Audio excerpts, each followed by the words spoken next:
Hiver 2015. Les ingénieurs inspectent les derniers éléments du programme spatial le plus fascinant de l'histoire. Dans quelques semaines, décollera de Baïkonour au Kazakhstan la première partie de la mission ExoMars. À son bord, une sonde spatiale et un atterrisseur. Ils parcourront près de 500 millions de kilomètres. Leur destination, la planète Mars. Cette mission ExoMars doit répondre pour la première fois à une question fondamentale. La vie a-t-elle existé sur la planète rouge? La vie sur Terre aurait pu être ensemencée par des météorites martiennes. Pourtant, cette aventure a bien failli ne jamais voir le jour. Nous avons tous croisé les doigts. Ma première réaction a été « Mon Dieu, nous avons perdu la mission ».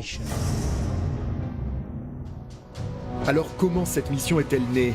Pourquoi le destin s'est-il acharné sur elle? Pourquoi Mars dévoile-t-elle si difficilement ses secrets? Nous sommes entrés dans les coulisses du programme spatial ExoMars et des dernières recherches sur la planète rouge. Nous avons suivi la course scientifique la plus étonnante de la conquête spatiale, une course où des dizaines de milliards de dollars sont en jeu et qui fait rêver l'humanité tout entière. Un jour, les humains iront sur Mars. C'est dans nos gènes. La moindre erreur, c'est l'échec.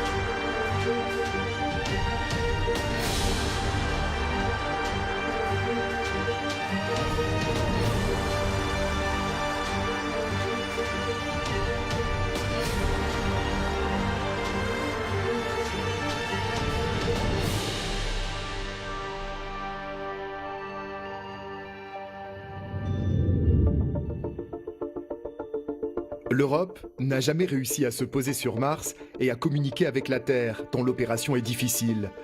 Voilà pourquoi le programme ExoMars, lancé dans l'euphorie spatiale des années 2000, est une pure folie scientifique. Non seulement l'Europe veut prouver au monde entier qu'elle peut se poser sur la planète rouge, mais plus ambitieux encore, elle veut répondre à une question toujours sans réponse. Peut-on trouver des traces de vie sur Mars ? Chaque fois qu'on lance une sonde vers Mars, il y a un petit pincement au cœur, une petite angoisse. Tout le monde se dit, voyons ce coup-ci, qu'est-ce qui va mal tourner? Si vous considérez l'univers avec tant de galaxies, d'étoiles, de planètes, la probabilité que nous soyons seuls est assez faible. Ce programme, initié par l'Agence spatiale européenne, l'ESA, comprend 2 missions prévues à 2 ans d'intervalle. La première étape est cruciale. D'elle dépend la suite de l'aventure. La mission ExoMars 2016 placera d'abord un orbiteur autour de Mars pour étudier son atmosphère. Le second élément est un atterrisseur qui apprendra à l'Europe à atterrir sur Mars. Les 2 outils d'ExoMars 2016 sont complémentaires. L'orbiteur se positionnera autour de Mars pour analyser l'atmosphère de la planète rouge. Il servira aussi de relais de communication entre la Terre et Schiaparelli, qui est lui un atterrisseur permettant de faire la démonstration d'une arrivée sur Mars. 2 ans plus tard, ces 2 outils seront rejoints par un robot, un rover martien aux capacités inédites, capable d'analyser le sol à 2 mètres de profondeur, pour trouver le Graal des restes de vie. Nous avons des indices de présence de fleuves, de lacs, de sable. Il y a certainement eu aussi des conditions favorables à la vie. Bien sûr, nous n'allons pas trouver des martiens courants sur la planète, mais il y a probablement des traces de formes de vie. C'est peut-être la démesure d'ExoMars qui en a fait un programme maudit dans les annales de l'agence européenne. Une mission comme ExoMars, pour nous, pour moi, c'est toujours beaucoup de suspense parce que je sais que chaque étape, c'est un challenge. Il peut y avoir une erreur, un accident, un problème et on a vite fait de perdre des missions spatiales. Alors le 14 mars 2016, au cosmodrome de Baïkonour, le lancement de la première partie de la mission a été vécu comme une étape inespérée. En coulisses, cela faisait 10 ans que les acteurs du programme se bagarraient pour sa survie. Ah, c'est une mission extraordinaire. On a traversé un certain nombre d'étapes un peu difficiles. Cette mission n'a jamais été sûre. Nous étions toujours sur le point de dire « Ok, on reporte la mission, on ne peut plus continuer cette mission ». C'est pourtant elle qui doit être l'apogée de 50 ans d'exploration martienne, 50 ans de réussite et d'échecs douloureux.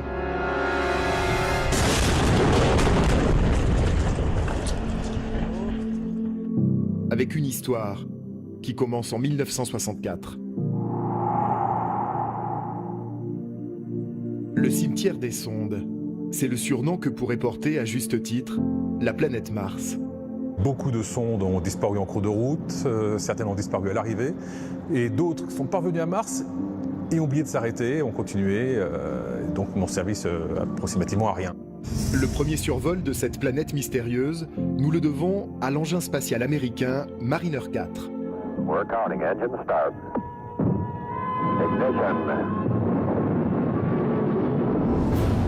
Le 28 novembre 1964, la sonde décolle du centre spatial Kennedy. Au mois de juillet, elle parvient à survoler Mars et prend 21 photos qui captivent la communauté scientifique. La première image, elle est sortie au Jet Propulsion Laboratory sous forme de chiffres. Et c'était assez long de transformer les chiffres en photos. Et les spécialistes sur place ont commencé à prendre un grand papier blanc avec des cases et avec un crayon mettre des trucs plus ou moins foncés pour recréer l'image. Et donc la première image de Mars, elle a été manuelle, sachant que l'image vraie est arrivée quelques heures après. Près de 5 ans avant le premier pas sur la Lune, Mariner 4 est un succès qui fait suite à plusieurs tentatives infructueuses côté russe ou américain. Sur les photos envoyées par Mariner 4, Mars apparaît comme une planète stérile, inhospitalière, parsemée de cratères. Mariner 4 a un peu induit en erreur parce qu'il a montré une planète avec des cratères. On a dit ça ressemble à la Lune, c'est beaucoup moins vivant entre guillemets que ce qu'on imaginait. Et il a fallu attendre les missions suivantes pour que les sondes en orbite montrent des vallées, des écoulements et qu'on voit que Mars était une planète qui avait quand même une riche existence géologique. Une quinzaine de missions sera ensuite envoyée par les Soviétiques et les Américains, sans grand succès. Mais en 1971, Mariner 9 est la première sonde à se placer en orbite autour de Mars. Elle est américaine et révélera la planète rouge telle que nous la connaissons aujourd'hui. Mars se comporte beaucoup comme une petite planète Terre glacée, désertique. En Europe, la météorologie est dominée par les vents d'ouest, les dépressions, les anticyclones. Sur Mars, c'est exactement pareil. Mars bénéficie surtout d'un atout de taille pour les observateurs. Son absence de tectonique des plaques en fait une planète comme figée il y a plusieurs milliards d'années. Sur Terre, on a un phénomène qui assure la survie des espèces vivantes d'une façon générale qui s'appelle la tectonique des plaques. Pour simplifier, tous les 200 millions d'années, il y a une remise à zéro complète de la surface, ce qui fait qu'on a perdu les traces de tous les événements qui ont pu se produire il y a plusieurs milliards d'années. Parce que Mars est une petite planète, elle n'a pas connu de tectonique des plaques. Voilà pourquoi la surface de Mars est couverte de roches qui ont 4 milliards d'années et qui sont totalement intactes. Fouler le sol de Mars devient une priorité. Les agences spatiales ont alors tous les crédits nécessaires. D'autant que les scientifiques imaginent déjà ce qu'ils pourraient trouver sur ce sol intact et immobile depuis si longtemps.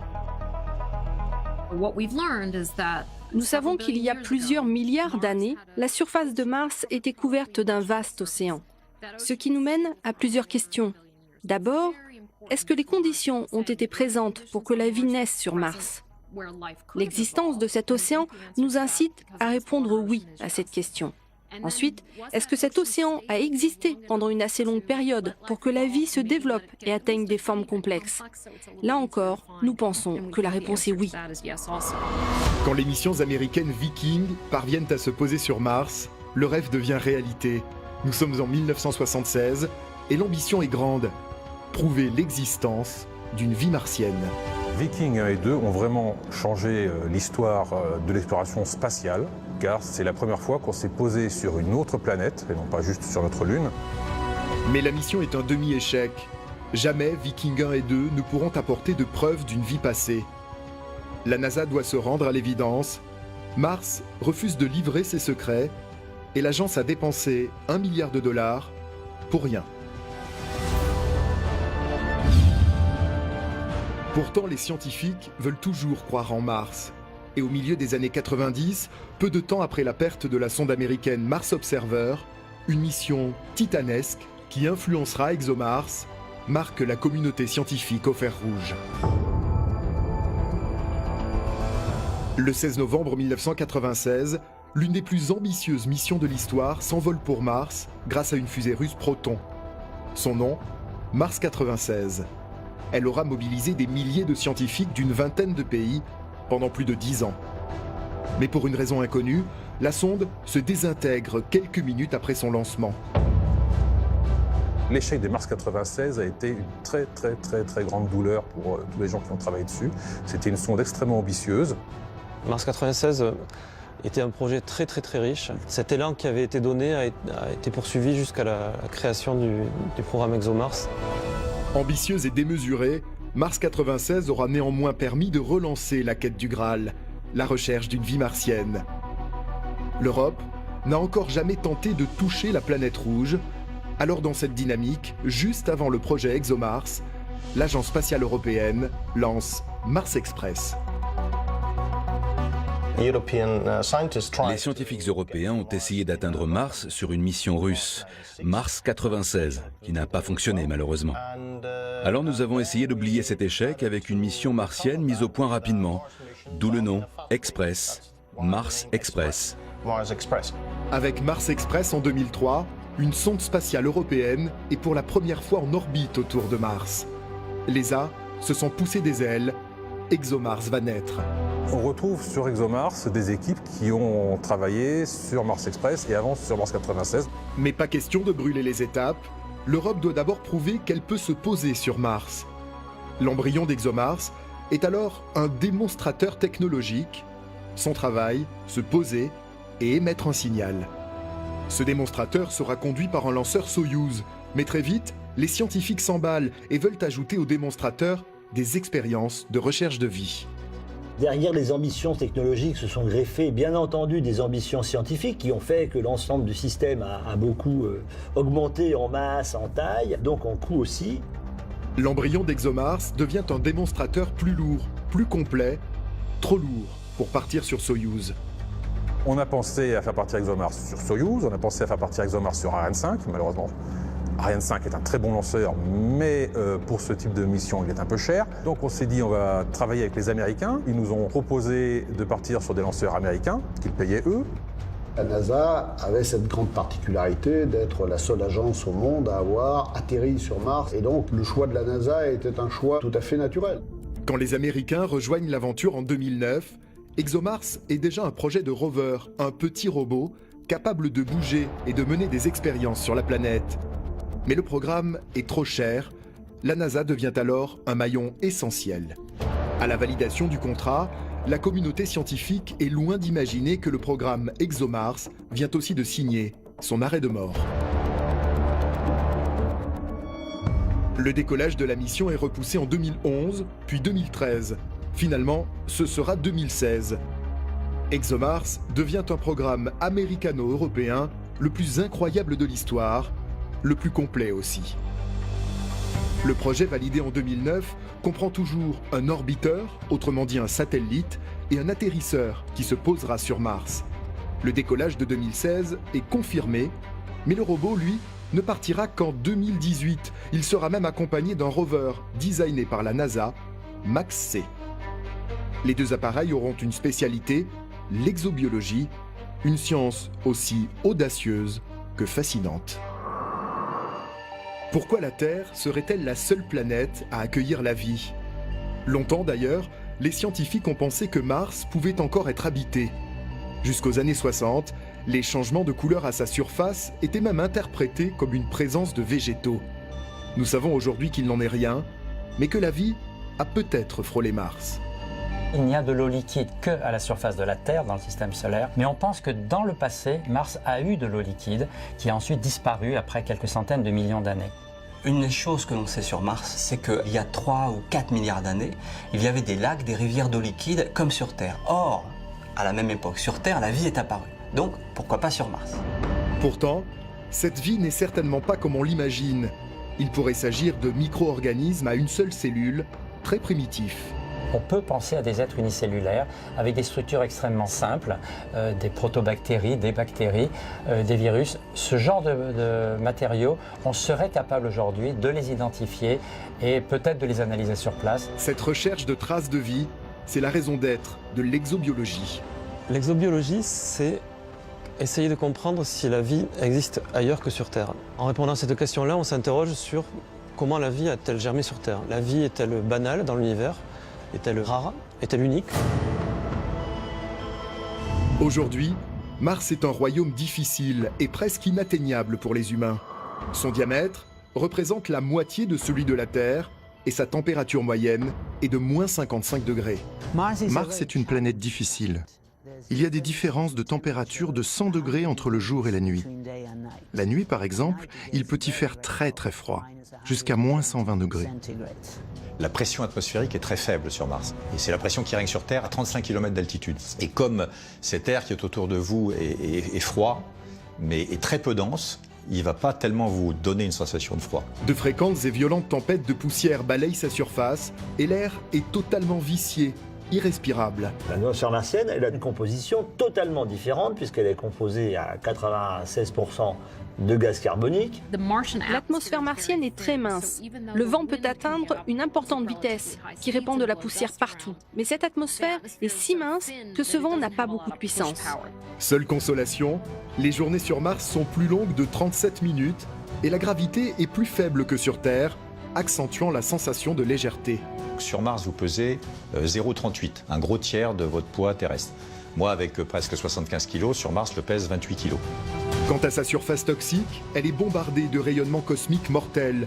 Le sol de Mars est oxydé, c'est lui qui lui a donné son surnom de planète rouge. Quand on est sur la surface de Mars, on voit une teinte rougeâtre. Alors qu'ici sur Terre, le ciel est d'un joli bleu, sur Mars, il est d'une légère couleur rose, qui est due aux poussières martiennes suspendues dans l'atmosphère. C'est rouge, pensez à une planète rouillée. Et ce qu'il y a d'amusant, c'est que chez nous, les couchers de soleil, le soleil devient orange, parce qu'il traverse une grande partie de l'atmosphère. Sur Mars, le soleil devient bleu quand il se couche. On a des images qui ont été transmises par Curiosity qui montrent des magnifiques couchers de soleil bleus sur fond de ciel orange. Mais les scientifiques prennent très au sérieux l'évolution de Mars, car la Terre pourrait très bien un jour suivre son exemple. Nous ne voulons pas que dans le futur, notre planète devienne aussi rouillée que Mars aujourd'hui. Comme la Terre, Mars a été habitable pendant au moins 1 milliard d'années avant de devenir l'enfer que l'on connaît. Cette information prodigieuse, nous la devons au rover américain Curiosity qui parcourt la surface de Mars depuis 2012. Pour la vie souterraine, on ne peut pas vraiment dire que Mars est inhospitalière. On sait qu'il y a de l'eau dans le sous-sol. Il y a des régions où cette eau est liquide. Et pourquoi n'aurait-on pas des formes de vie très rustiques dans ce sous-sol? Ça n'est pas exclu. Curiosity a ainsi apporté la preuve que de l'eau buvable coulait à sa surface. Mais que s'est-il passé dans l'évolution de Mars? Répondre à cette question, ce serait aussi comprendre les origines de la vie sur Terre, qui restent mystérieuses. Nous ne savons pas exactement comment la vie a débuté sur notre planète. Les traces de vie les plus anciennes que l'on connaisse ne remontent qu'à 3,5 milliards d'années. La vie sur Terre aurait pu être ensemencée par des météorites martiennes. C'est une hypothèse très sérieuse. Une hypothèse parmi d'autres qui, comme toutes, attend énormément des premiers résultats du programme ExoMars. À 4 ans du départ, pourtant, un événement imprévu arrête brutalement la mission. Le 10 février 2012, une dépêche AFP tombe. Elle vient confirmer ce que le président de l'ESA, Jean-Jacques Dordain, a appris quelques mois plus tôt par téléphone. C'est l'administrateur de la NASA, Charlie Bolden, qui à l'époque m'appelle pour m'avertir que la NASA ne pourra pas fournir sa contribution à ExoMars comme nous l'avions envisagé. Bon, je dois dire que ça a été un choc. La NASA abandonne définitivement ExoMars pour raisons budgétaires. L'information se répand comme une traînée de poudre chez les scientifiques. C'est la stupeur. En fait, j'étais aux États-Unis et mes collègues de la NASA sont venus me voir pour me dire « Nous sommes vraiment désolés, mais nous allons quitter le projet ». Quand on consacre tant d'énergie, avec un élan permanent, et qu'on découvre ce qui semble être un obstacle, un frein, évidemment, on n'est pas content. Le siège de l'ESA à Paris se transforme en cellule de crise. Des centaines de millions d'euros et plus de 8 ans de travail viennent de partir en fumée. La NASA devait apporter $1 milliard. Impossible de continuer sans elle. Ma première réaction a été « Mon Dieu, nous avons perdu la mission ». Mais le président de l'ESA refuse l'évidence et il déploie toute son énergie pour aider l'agence à recueillir chaque euro manquant afin de faire partir la mission en 2016 comme prévu. Les États membres avaient envisagé de déménager le siège de l'ESA. On avait même retenu des sites près de Bercy. J'avais annoncé au Conseil que je préférais faire ExoMars plutôt que de changer de bâtiment. Et donc l'argent qu'ils avaient envisagé pour changer de siège, eh bien, je leur proposais de l'utiliser pour continuer ExoMars en attendant une solution. Malgré le retrait de l'agence américaine, il demande à ses équipes de continuer à développer les outils d'ExoMars. Les pays européens sont sollicités pour combler le $1 milliard manquant, sans succès. Je crois même que c'est un des seuls sujets sur lesquels j'étais presque arrivé à perdre mon calme. Oui, je crois que je me suis un peu fâché en disant « mais si vous voulez arrêter le projet, vous le faites, mais moi je le ferai pas ». Enfin bon, on a eu des séances un peu difficiles. Le concept du rover d'ExoMars est alors en phase de développement. C'est un robot exceptionnel, aux prouesses inédites. Cet argument sera un atout de taille pour la suite de l'aventure. Car pour rechercher des traces de vie sur Mars, la mission européenne a un avantage capital dont Curiosity n'est pas pourvu. Une foreuse permettant d'explorer le sol jusqu'à 2 mètres de profondeur, là où pourrait se cacher la vie martienne à l'abri de tous les rayonnements toxiques, protégée par 2 mètres de sédiments. Impossible pour l'ESA d'abandonner un tel projet, les enjeux sont trop importants. Si nous abandonnions l'exploration de Mars à ce moment-là, c'était pour des décennies.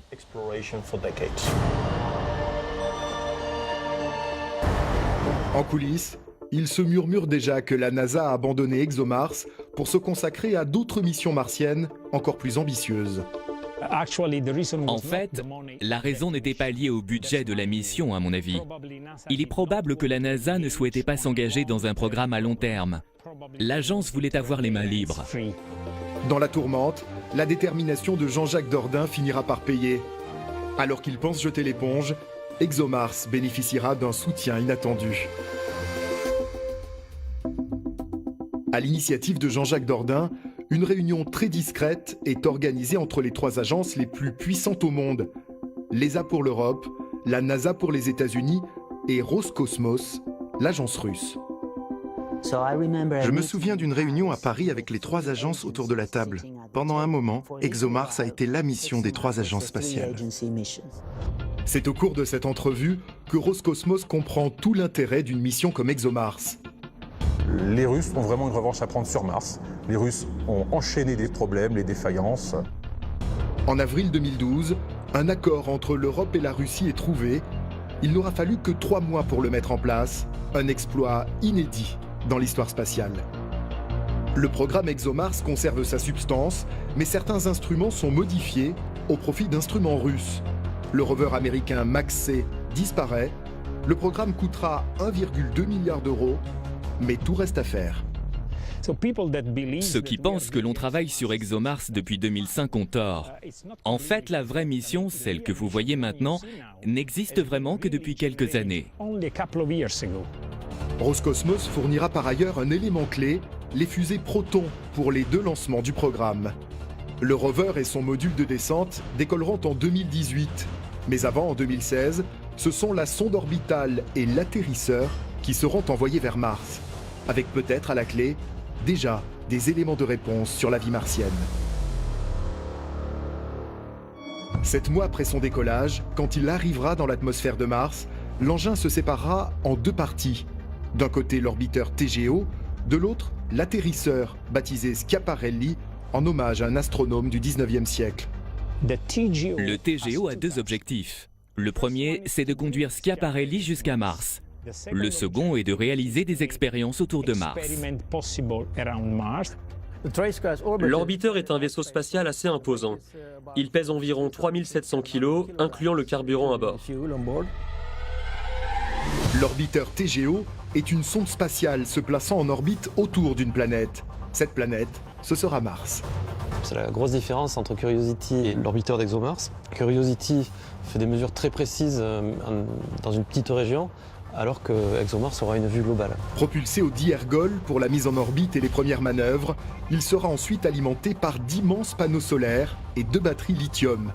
Le TGO devra analyser les gaz traces, c'est-à-dire qui n'entrent que pour moins de 1% dans la composition de l'atmosphère d'une planète. Parmi ces gaz, le méthane, déjà détecté par Mars Express. Rappelez-vous que pendant la mission Mars Express, nous avions détecté les premières traces de méthane. Cette fois-ci, nous allons mesurer le méthane avec une précision inédite, beaucoup mieux qu'avec Mars Express. Mais pourquoi ce méthane présente-t-il tant d'intérêt? Pour les scientifiques, ce gaz pourrait être un indice très précieux. S'il y a du méthane, il faut qu'il ait une origine parce qu'il a une durée de vie qui est brève. Alors, on pense que s'il y a une bouffée de méthane qui s'échappe, au bout de 300 ans, il n'y en a plus.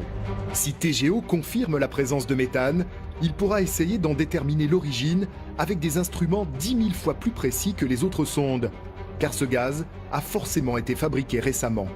Mais par qui? Par quoi? Détecter une origine biologique serait une avancée extraordinaire et une surprise de taille. Nous ne savons pas si ce méthane provient d'une décomposition organique. Mais si c'est le cas, ce serait très clairement un signe. TGO pourra aussi scanner la surface de Mars jusqu'à 1 mètre de profondeur pour y trouver des traces d'eau ou de glace. Il assurera les communications entre Schiaparelli et la Terre, mais aussi entre le rover de 2018 et la Terre. Plusieurs heures par jour, nous communiquerons avec la sonde pour recevoir ces données. Pendant que le TGO se mettra en orbite, l'atterrisseur Schiaparelli se détachera, lui, de l'orbiteur, puis débutera sa descente vers Mars. Depuis l'atterrissage raté de Beagle 2, qui n'a jamais transmis de signal, tout reste à prouver pour l'agence européenne. Schiaparelli, qui n'est donc pas l'orbiteur, mais qui est le petit module qui va se poser à la surface, son objectif c'est essentiellement de démontrer qu'on est capable de poser un engin qui va ne pas être détruit et au contraire pouvoir opérer à la surface. 2016, c'est pour prouver que nous savons atterrir. En 2018, il est question d'une plus grande plateforme d'atterrissage qui transportera notre bébé, notre rover. Il est vraiment unique. Lâché par l'orbiteur en octobre, Schiaparelli traversera l'atmosphère martienne à 21 000 km/h et son bouclier thermique devra supporter une température de 1500 degrés due au frottement dans l'atmosphère. Cette première étape permettra de confronter la réalité martienne aux simulations des ingénieurs. Sur Mars, tout est complètement différent. La composition de l'atmosphère est différente, la densité de l'atmosphère est différente, la gravité est différente aussi. Mais aucun de ces 3 éléments ne peut être simulé sur Terre. Donc, nous travaillons sur des modèles. Là, nous allons vérifier si nos modèles sont justes. Sur cet atterrisseur, le CNES a mis au point des microcapteurs détectant tous les paramètres lors de la descente. Le CNES fournit un capteur Icotom, un mouchard, comme on peut en avoir sur les camions, qui va mesurer les flux radiatifs à l'arrière de la capsule. Mais les scientifiques savent-ils vraiment où faire atterrir leur engin spatial? D'autant que cette période de l'année est particulièrement angoissante sur Mars. Schiaparelli va traverser l'atmosphère à un moment très particulier, au moment des tempêtes, et on va donc pouvoir avoir accès à des particularités de l'atmosphère de Mars qui n'ont jamais été mesurées. Mars a des paysages extraordinaires. Par exemple, c'est sur Mars que l'on trouve le plus grand volcan du système solaire, presque 28 000 mètres de haut et aussi grand que l'Allemagne. Il y a aussi des régions très escarpées. Il y a une différence d'altitude de presque 5 à 7 km entre l'hémisphère sud et l'hémisphère nord. Alors, pour éviter ces paysages escarpés, Schiaparelli fera comme le rover américain Opportunity. Il sera lâché sur Meridiani Planum, une grande plaine volcanique et l'un des meilleurs sites d'atterrissage sélectionnés par la NASA. Schiaparelli pèse près de 600 kg. Son parachute permettant d'amortir la descente mesure près de 12 mètres de diamètre. Un impératif pour ne pas le voir s'écraser sur le sol martien, car l'atmosphère est beaucoup plus fine que sur Terre. C'est un parachute supersonique supportant une vitesse d'environ Mach 2. Là encore, un parachute dans la vie normale, c'est un outil assez simple. Tout le monde sait comment fonctionne un parachute. Par contre, sur Mars, c'est loin d'être évident. Schiaparelli devra se poser de façon automatisée, aucune correction en temps réel n'étant possible. Des données précieuses sur l'atterrissage permettront de préparer celui de 2018. La plupart des technologies utilisées sur ce premier atterrisseur sera utilisée pour le second. Le même genre de parachute, le même ordinateur. Alors nous espérons que l'atterrissage de la première mission sera une réussite. Ce petit atterrisseur fera aussi quelques mesures sur place, sans bouger, même si la bagarre scientifique pour choisir ses instruments a été rude. Au départ, on a travaillé sur une plateforme qui emporterait un sismomètre, des stations météo, des choses un peu plus climatiques, des observations du flux de chaleur dans le sous-sol, etc., etc. Simplement, à un moment donné, il y a une limite qui est la masse, il y a une autre limite qui est le budget, et il y a une autre limite qui est le temps pour développer ces choses. Nous mesurerons aussi les signaux électriques sur la surface, et ce sera une première sur Mars. Ces signaux électriques pourront peut-être expliquer des phénomènes à la surface de Mars, comme les diables de poussière, de petits tourbillons qui apparaissent et disparaissent sans explication. Construire de tels robots demande des milliers d'heures d'ingénieurs, mais l'Agence spatiale européenne ne travaille pas seule sur ExoMars. Elle a confié la maîtrise d'ouvrage à Thales Alenia Space, à Cannes et à Turin, qui travaillent avec d'autres centres de recherche comme le CNES. L'aventure réunit un consortium industriel européen de plus de 130 compagnies du spatial. Tous ensemble, ils ont conçu l'engin le plus perfectionné et le plus abouti de l'histoire. ExoMars 2016 sera la sonde la plus lourde jamais lancée à destination de Mars. Dans les coulisses du centre Thales Alenia Space à Turin, peu de caméras sont entrées. Derrière cette porte, une dizaine de techniciens et d'ingénieurs conçoit les câblages qui doivent résister à des conditions extrêmes. Toute l'électronique qui est à bord des satellites n'est pas vraiment la même que celle qui est dans votre téléphone, car une fois qu'on a franchi la protection de la magnétosphère terrestre, on est soumis à tout un tas de rayonnements, des ions lourds, des rayons cosmiques, le vent solaire. Donc tous ces composants sont ce qu'on dit durcis aux radiations, c'est-à-dire donc ils résistent mieux de manière à ce qu'ils ne tombent pas en panne, parce qu'on voudrait que la mission fonctionne encore à l'arrivée. Les couturières de l'espace disposent de rouleaux de matériaux high-tech pour habiller les éléments qui partiront à des dizaines de millions de kilomètres. La structure de TGO et de Schiaparelli est unique. Il faut que ce soit très léger et très solide, ce qui est un peu un pari difficile à tenir. Donc ce sont des matériaux composites et ce sont des structures qu'on dit en nid d'abeille, donc pleines de trous. Dedans, on est allé rajouter 2 gros réservoirs de carburant et de comburant pour les moteurs. Et une fois que tout ça est fini, on rajoute des protections thermiques dessus. Mais le lieu le plus surprenant est certainement la salle blanche du laboratoire, digne des endroits les plus sécurisés et propres de la planète. Lorsque l'on envoie des objets vers Mars, on prend des précautions. Et donc, les choses sont stériles, elles sont plus propres que la salle de chirurgie la plus propre que l'on ait sur Terre. Ici, les éléments d'ExoMars arrivent totalement démontés, sont nettoyés, puis remontés dans des espaces vierges de tout composé organique. Une désinfection qui interviendra aussi juste avant le décollage. Les risques de contaminer Mars sont pris très au sérieux, même si la durée de vie de Schiaparelli ne sera que de quelques jours. N'oublions pas que c'est un démonstrateur technologique. Nous sommes désolés car la science aurait pu aller beaucoup plus loin. Mais la décision a été prise à un haut niveau technique. Schiaparelli ne dispose que de batteries lithium. Des panneaux solaires ou tout autre moyen d'alimentation aurait trop alourdi la charge et retardé la mission. Alors rapidement, Schiaparelli rejoindra le cimetière martien, mais il aura accompli son travail. Nous avons ajouté un élément que peu de gens connaissent. Sur Schiaparelli, il y a un outil de réflexion. Il est passif, rien de plus. Mais il permettra à l'avenir de mesurer le positionnement de Schiaparelli par rapport à Mars et à la Terre, grâce à un laser. Un joli pied de nez scientifique pour que Schiaparelli ne meure pas réellement. En 2018, c'est grâce à ces données d'atterrissage que pourra décoller le prodigieux rover, capable de scanner le sous-sol de Mars et aussi de le creuser à 2 mètres de profondeur. Le plus beau, c'est que nous aurons sur Mars un véritable laboratoire pour analyser les échantillons du terrain. Génial. Imaginez, il y aura un laboratoire qui enverra à la Terre l'information. Oui, là, il y a de l'eau. Et oui, là, on a trouvé un fossile. Super. Car au fond, le programme ExoMars est une étape vers le rêve du 21e siècle, s'envoler vers Mars et y rester. La possibilité d'un voyage martien n'a jamais abandonné l'esprit des chercheurs. Aujourd'hui, aucune technique permettant de revenir sur Terre n'est opérationnelle, mais vivre sur Mars est à portée de main. Je suis certain qu'un jour, les humains iront sur Mars. C'est dans nos gènes. Les scientifiques préparent déjà la vie des astronautes sur la planète rouge. Il faudra inventer des matériaux de protection contre les rayons cosmiques mortels, mais aussi les nourrir. Des serres spatiales sont à l'étude, fabriquées en aluminium et en carbone, avec des LED pour remplacer le Soleil.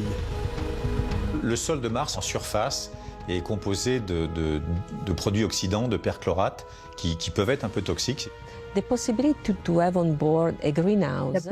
d'avoir une serre à bord est aussi un atout psychologique important. Permettre aux astronautes de regarder une plante grandir à bord du vaisseau spatial est crucial, je pense. Un besoin essentiel, alors que ces astronautes ne verront plus la Terre, leur berceau, depuis Mars. D'autant que la mission devra durer entre 12 et 36 mois, sans ravitaillement en eau, en nourriture ou en oxygène. Il faut apporter des tonnes de consommables quand on quitte la Terre pour satisfaire tous les besoins des cosmonautes. Les ingénieurs n'ont aujourd'hui qu'une solution, recycler tout ce qui peut être réutilisé pour vivre. Nous sommes déjà en train de valider un système qui permettrait de réutiliser l'eau dont on s'est servi la veille. Le café que l'on a bu la veille, en nettoyant. Non, je ne peux pas le dire, mais le pipi aussi. Dans nos laboratoires, nous sommes capables de recycler presque 95% de l'eau, quelle que soit sa provenance. Protégés dans des structures d'habitation modulaires, les astronautes pourront vivre dans l'espace inhospitalier de Mars, comme Matt Damon dans le film Seul sur Mars.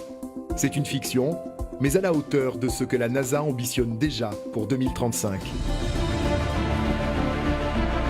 Okay, let's do the math. I gotta figure out how to grow 4 years worth of food here, on a planet where nothing grows. Ce que vous voyez dans le film Seul sur Mars, une capsule pour transporter les astronautes jusqu'à Mars, les systèmes d'atterrissage sur la surface ou pour les renvoyer en orbite et les ramener sains et saufs sur Terre, le module martien, le véhicule pour s'y déplacer, tout ça est basé sur des technologies que nous développons actuellement à la NASA.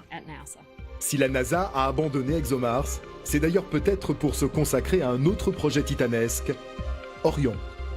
Le programme Orion a été développé par la NASA pour mettre au point une capsule spatiale destinée à transporter un équipage dans l'espace lointain, au-delà de l'orbite terrestre basse, jusqu'à la Lune, jusqu'aux astéroïdes, et même plus loin, sur le chemin qui conduit à Mars. Cette navette spatiale Orion dépasse déjà l'imagination et concentre les éléments vitaux dans un espace très confiné pour 4 personnes. Grâce au vaisseau spatial Orion, nous avons réalisé une incroyable optimisation technologique, afin de pouvoir transporter toute l'alimentation de l'équipage dans une capsule qui n'est pas plus grande qu'un monospace. Le lanceur SLS en cours de développement aura une puissance équivalente à 17 500 locomotives au décollage. C'est lui qui pourrait, par sa charge utile de 130 tonnes, propulser un jour Orion jusqu'à Mars. Ça va être absolument incroyable. Le SLS est surpuissant. Il va rendre possible plein de missions d'exploration de l'espace lointain. En Europe, l'ESA travaille aussi sur de nouveaux carburants plus puissants. Ils pourraient être utilisés dans les propulseurs de demain et permettre d'accéder à une étape intermédiaire avant le voyage habité, celle d'un retour d'échantillons. Le retour d'échantillons martiens est une sorte de Graal qui est poursuivi par les Américains et par l'ensemble maintenant des pays. Aussi perfectionnés soient-ils, les laboratoires de Curiosity ou même d'ExoMars ne peuvent pas remplacer nos laboratoires ici, sur Terre. On ne sait pas miniaturiser aujourd'hui des instruments qui pourraient aller sur Mars, faire de la datation et dater l'âge géologique des échantillons. Les missions de retour d'échantillons et de voyage habité ne sont pas pour cette décennie. Mais dans moins de 20 ans, il se pourrait bien qu'un homme pose le pied sur Mars. Si on était dans la situation de compétition entre Russes et Américains qu'on a connue dans les années 60, on serait sur Mars en moins de 10 ans. Celui qui foulera pour la première fois le sol de Mars, sera-t-il européen, russe ou américain? L'issue de la compétition spatiale nous le dira. En attendant, à l'automne 2015, les 2 modules d'ExoMars subissent leur dernier test avant un long voyage. Sur les sites de Thales Alenia Space, à Cannes et Turin, les équipes sont sous pression. Aucune erreur n'est admise. Le TGO a été testé séparément de Schiaparelli. Puis tout a été renvoyé à Cannes pour des essais techniques ensemble, avec le TGO et Schiaparelli assemblés. Puis, on les a de nouveau démontés et on les a expédiés via un Antonov. Notre équipe était sur place pour les réceptionner. De nouveau, ils ont répété les opérations d'assemblage et ont préparé le lancement. Ces opérations de démontage et d'assemblage ont lieu dans des salles blanches aussi stériles qu'un laboratoire P4 de très haute sécurité. Car avant leur départ, les éléments qui constituent la mission ExoMars 2016 doivent aussi passer par des procédures de détection draconiennes. Elles traquent chaque centimètre carré à la recherche d'éventuelles contaminations. Nous prenons beaucoup de précautions pour ne pas polluer Mars. Tout ce qui doit toucher la surface martienne est stérilisé. Ainsi, aucun microbe terrestre n'arrivera sur Mars, car il pourrait sinon modifier l'environnement de Mars. Pour que le voyage vers Mars soit le plus court possible et le plus économique en carburant, les agences spatiales doivent respecter un calendrier précis. Nous pouvons effectuer un lancement tous les 26 mois. Cette possibilité ne dure que 15 à 20 jours. Souvent, il y a 2 fenêtres, avec un mois d'intervalle. Mais la première est beaucoup plus économique en termes de carburant. Voilà pourquoi la communauté scientifique avait longtemps espéré faire décoller ExoMars 2016 au mois de janvier. Le voyage aurait été plus court et plus économique. Mais un événement imprévu aurait pu encore une fois retarder la mission. Nous avons eu une alerte sur un composant du système. Du coup, nous avons été obligés de déplacer le lancement au mois de mars, qui était la dernière possibilité. En travaillant jour et nuit, les ingénieurs parviendront à régler la panne et à assurer un départ in extremis dans la dernière fenêtre de Mars. Dans le cas contraire, ExoMars aurait dû attendre 2 ans de plus pour décoller. Fin 2015, tout est prêt et un convoi spécial quitte enfin les hangars techniques. Direction le site de lancement de Baïkonour, au Kazakhstan. L'expédition est prévue mi-décembre pour arriver juste avant Noël. Un cadeau pour les scientifiques qui attendent impatiemment ExoMars. La plupart travaillent sur l'engin spatial depuis une dizaine d'années. Plus de 300 personnes de la société ont collaboré sur cette mission depuis plus de 10 ans. Alors vous pouvez imaginer que nous avons tous croisé les doigts pour que nos sondes arrivent à bon port. Depuis Moscou, l'avion qui nous amène à Baïkonour suit le même trajet que Schiaparelli et TGO quelques mois plus tôt. Nous sommes en mars 2016, le lancement est proche. Baïkonour, ses milliers de kilomètres carrés de steppes et son climat extrême, a été choisi comme base de lancement par l'URSS il y a 60 ans. Schiaparelli et le TGO ont été acheminés jusqu'au hangar technique. La campagne de lancement inclut le remplissage, les essais fonctionnels finaux et l'intégration sur le lanceur. 496 millions de kilomètres séparent la capsule de son point d'arrivée. Pour son voyage, l'orbiteur embarque plus de 2,5 tonnes de combustible qui serviront aussi pour le positionnement en orbite autour de Mars. C'est désormais à l'agence russe de prendre le relais pour l'une des opérations les plus sensibles, le décollage de la fusée. Une fusée, ce n'est qu'une explosion contrôlée, on peut dire. Donc impossible d'en connaître le résultat. Chaque lancement est très compliqué. Cette fusée de lancement a échoué plusieurs fois dans le passé. Mais le lancement d'une sonde spatiale est toujours risqué et peut mal tourner. Le départ d'ExoMars est assuré par une puissante fusée Proton, un lanceur lourd mis au point par les soviétiques au début des années 60. Celui-là même qui s'était écrasé peu de temps après son décollage, le 2 juillet 2013. L'image fera le tour du monde.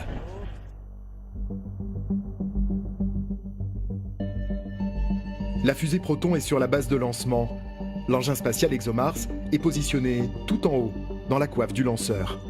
Si tout se passe bien, une douzaine d'heures après le lancement, une fois que la fusée aura arraché la sonde à l'attraction terrestre, plus besoin de carburant pour avancer, ExoMars profitera des lois de la physique. Il n'y a pas besoin d'allumer les moteurs pour être sous orbite. C'est Newton et la gravité qui sont aux commandes.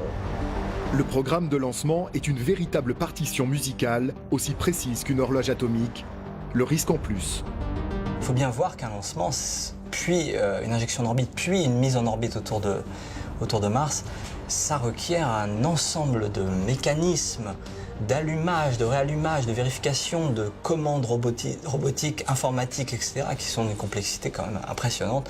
Et la moindre erreur, c'est l'échec. À 15h31, heure locale, Proton décollera. La phase d'ascension durera une vingtaine de minutes jusqu'au largage du 3e étage. À 4900 km d'altitude, le dernier niveau de la fusée lancera l'engin spatial à 33 000 km/h.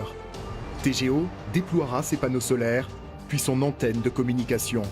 Le 16 octobre, après 7 mois de voyage, Mars sera enfin à portée de main.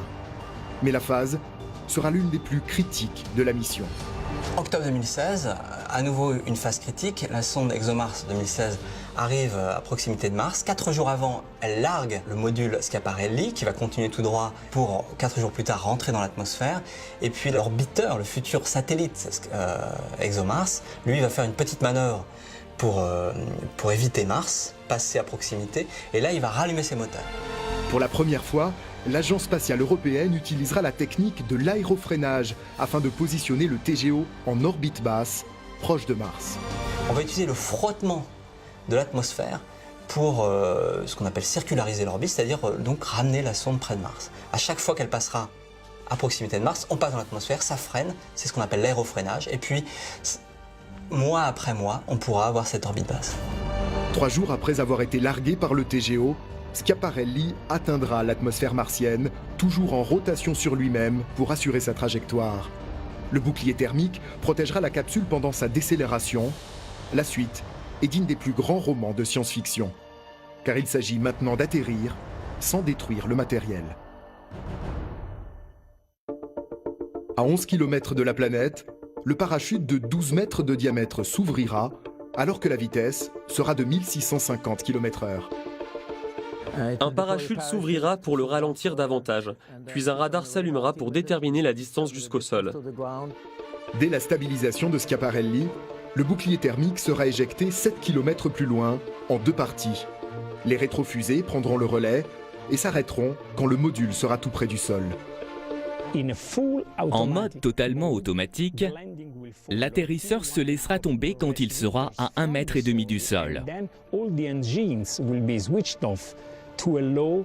Ensuite, l'électronique s'éteindra pour supporter le choc de la structure déformable.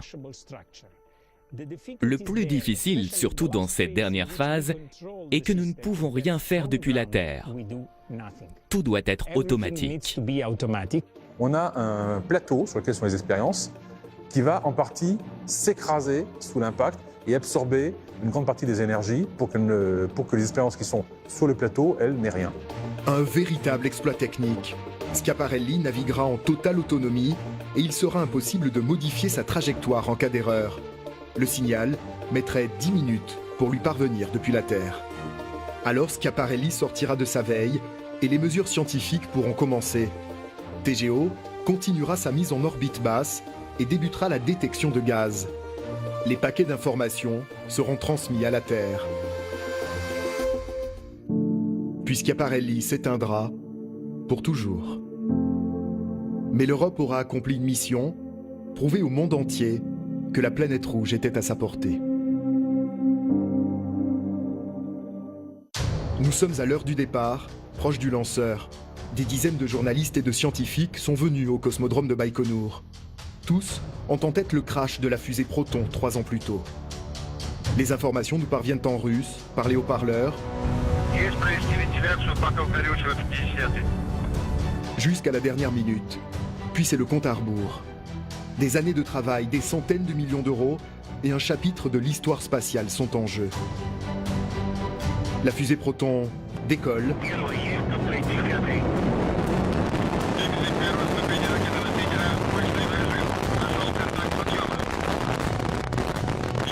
Puis la détonation laisse place au silence.